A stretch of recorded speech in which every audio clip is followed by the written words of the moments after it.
Rocky, welcome to సరదాగా కాసే. First of all వచ్చి సో ఎలా అనిపించింది ఐటమ్స్, ఏమేమి తిన్నావు, నీకు ఏమనిపించింది మనస్ఫూర్తిగా చెప్పాలి. పక్క నేనైతే ఫస్ట్ ఫ్రైడ్ ఫాన్ తిన్నా అన్న.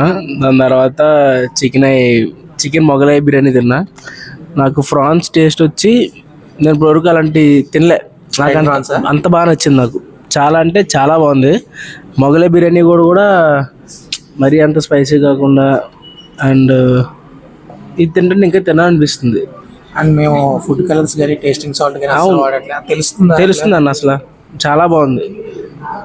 స్పెషల్ అన్నమాట. పాకం గారి డెజర్ట్స్ లో సర్వ్ చేస్తున్నాం. అండ్ ఇది కంప్లీట్ గా హోమ్ మేడ్. చూస్తుంటే నోరు గుమగుమలాడుతుంది అన్న. ఒకసారి రుచి చూసి చెప్పు. మన ఇద్దరం షేర్ కొడదాం.